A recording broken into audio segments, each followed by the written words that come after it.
Hey, Arcturus here. Today we're looking at some Space Marine miniatures from Games Workshop, the Deathwing Knights.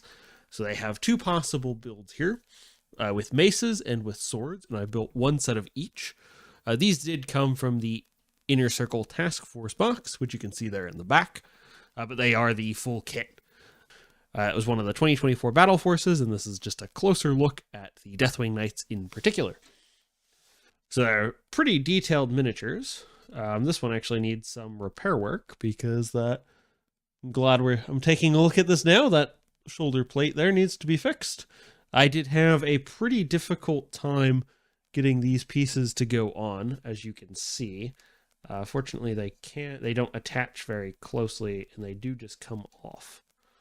So there's a slight mark there, but you see just how they attach. This one must have slid during glue up, so I will set him off to the side.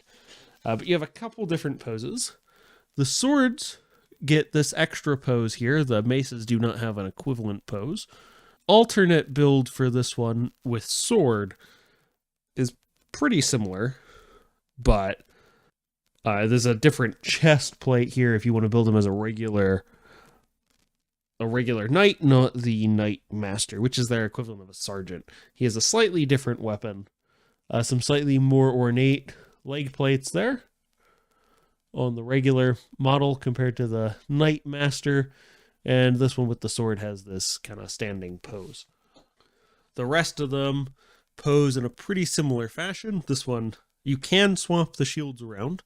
They just attach to the arms that you can see in there.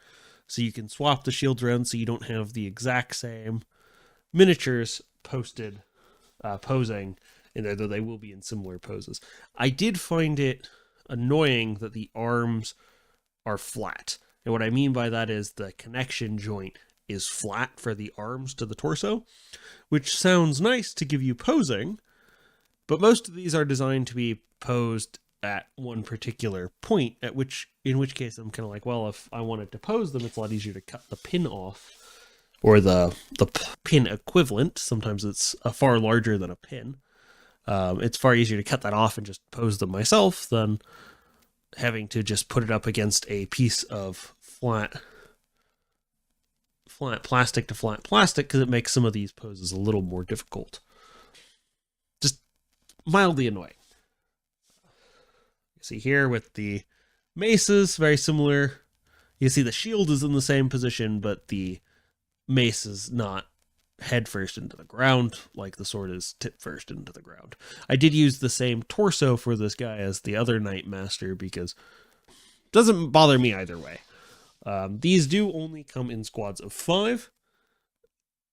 They used to, I believe, in previous editions come in squads of 10. That may come back in a later edition, but they are only in squads of 5. They can be led by any character in Terminator armor. So we have this guy. You can see this one, the shoulder plate went on a lot better. On some of these, I put the arms on before, or rather the arms that attach to the torso before putting on the weapons with the maces.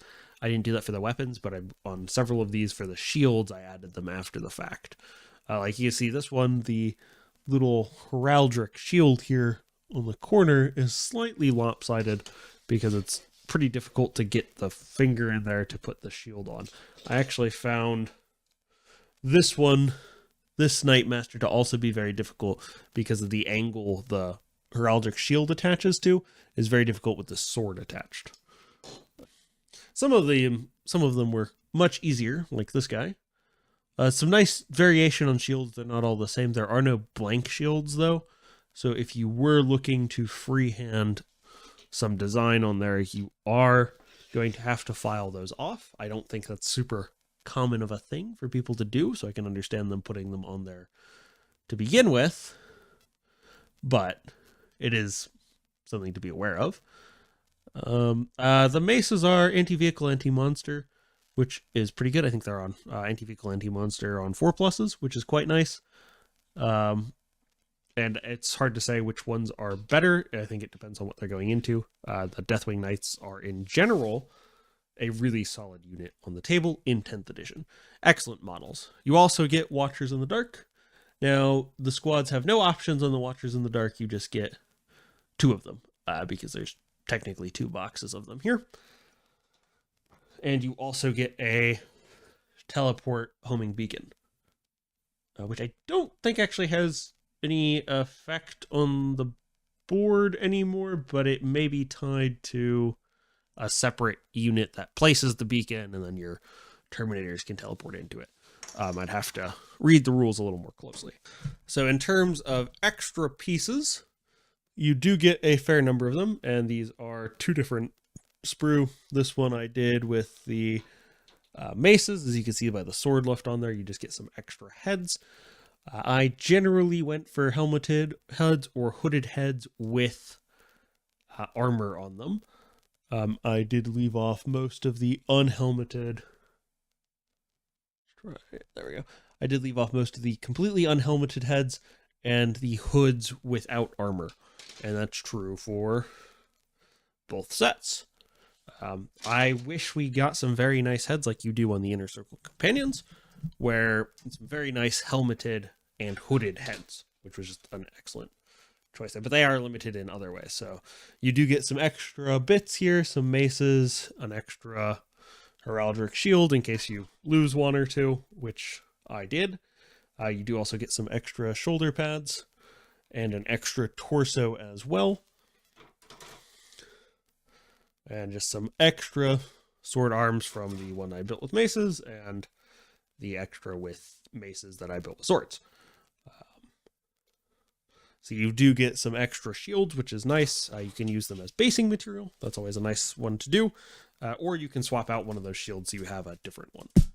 So for a painted version, I've not finished this model entirely. That's why the shield is still gray. And the feathers there on that shield are purple instead of some other color. I think I'm going to go with blue. I just haven't decided yet. But I do quite like the green color scheme more so than the bone. My view on the bone is if I'm going to paint bone, I will paint undead models, not Space Marines. But you are more than welcome to paint them in whatever color scheme you like. If you really prefer the purple, you could do their armor up in purple like Emperor's Children. Or you could paint them Ultramarines colors. It's really paint them how you like.